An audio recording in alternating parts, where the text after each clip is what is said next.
No princípio, não havia nada. Mas o Criador sussurrou: faça-se a luz. Astrônomos estimam que o diâmetro do universo observável passa de 90 bilhões de anos. É fascinante a cosmologia evolucionista. Para os cientistas, o mundo caminha mais rápido em direção ao apocalipse. Mistérios da Bíblia. O tempo perguntou ao tempo: quanto tempo o tempo tem? Você já deve ter ouvido falar nesse famoso questionamento, não é mesmo? Que nada mais é do que a primeira parte de um dos mais conhecidos trava-línguas já elaborados. Mas, brincadeiras à parte, você nunca parou para pensar mais a fundo nesse assunto? Afinal de contas, quanto tempo o tempo tem? Será que é possível defini-lo ou calculá-lo? Ou o tempo não possui uma medida certa? Será que temos alguma resposta para essa pergunta com bases bíblicas ou científicas? É o que vamos desvendar hoje no 6º episódio do quadro Mistérios da Bíblia. Então se inscreva no canal, deixe o like para ajudar, continue no vídeo e vem com a gente para descobrir.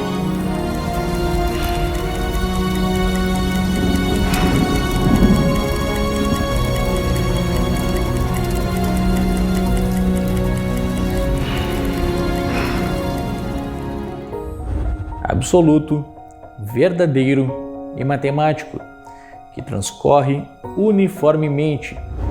Assim era descrito o tempo por Isaac Newton no século XVII.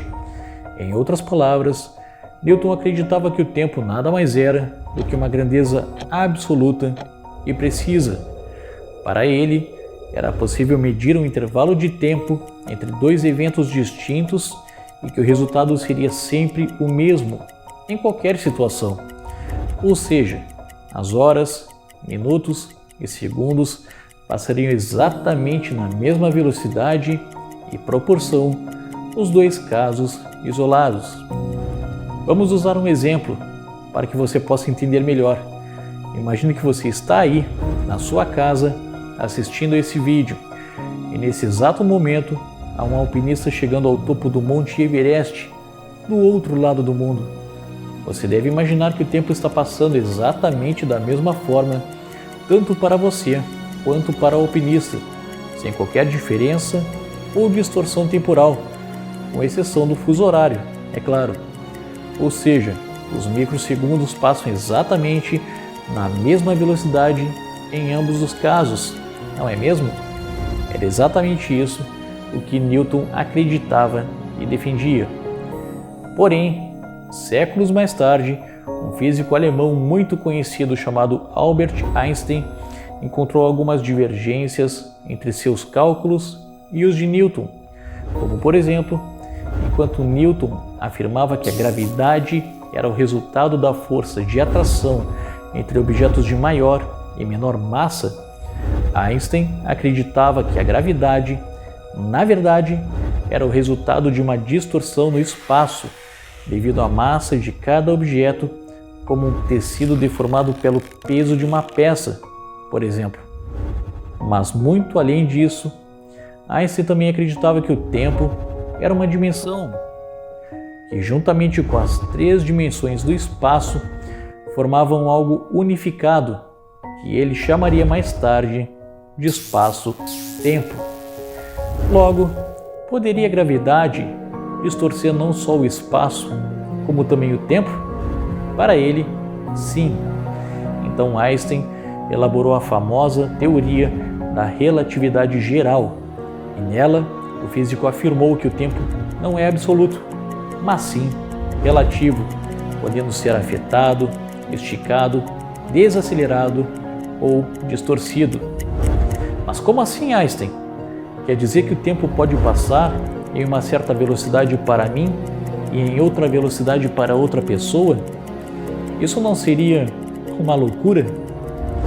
Assim como retratado no aclamado Interestelar de Christopher Nolan, o personagem Cooper precisa deixar seus filhos na Terra para viajar ao espaço em uma missão liderada pela NASA.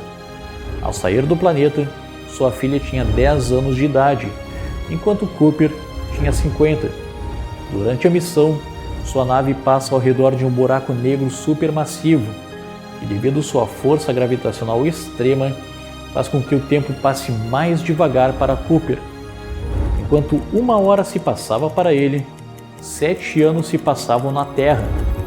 Ao final da missão, Cooper retorna para sua filha, que agora está com 84 anos de idade, já idosa, enquanto ele está com a mesma aparência de quando havia saído da Terra. Como o tempo é relativo, ele passou de forma diferente para Cooper e sua filha, devido à diferença gravitacional do ambiente em que cada um deles se encontrava. Por mais que isso pareça bizarro, acredite, a relatividade do tempo é comprovada cientificamente. Einstein não estava louco, ela de fato existe. E a maior prova que temos disso, na prática, é o GPS, que jamais poderia ser funcional sem essa descoberta do físico alemão. Os horários programados nos relógios dos satélites jamais se manteriam alinhados com os da Terra, pela diferença gravitacional.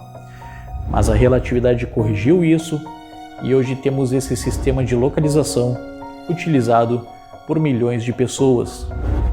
Como a descoberta de Einstein foi publicada somente em 1915, podemos dizer que a ciência levou mais de 2000 anos para descobrir que o tempo é relativo, não absoluto. Mas e se eu te disser que a Bíblia, há mais de 2000 anos atrás, previu e evidenciou a relatividade do tempo, se antecipando assim à ciência? Duvida? Então vamos para o texto. Não se esqueçam disso, amados.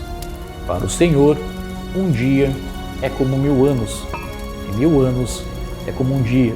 2 Pedro, capítulo 3, versículo 8. Viu só? Para os homens e mulheres que liam a Bíblia em outros tempos, essa passagem não fazia o menor sentido.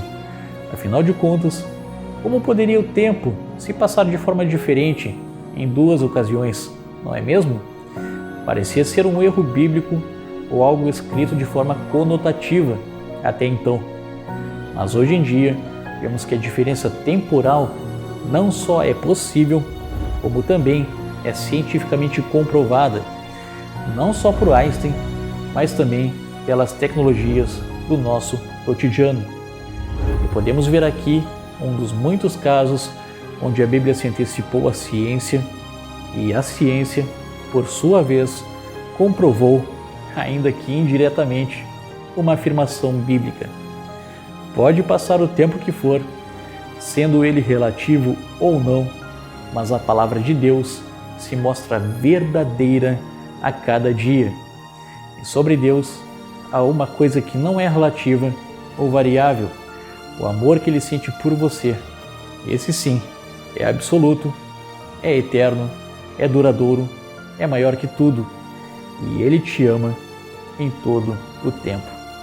Espero que você tenha gostado desse vídeo, compartilhe para ajudar o canal e que Deus te abençoe.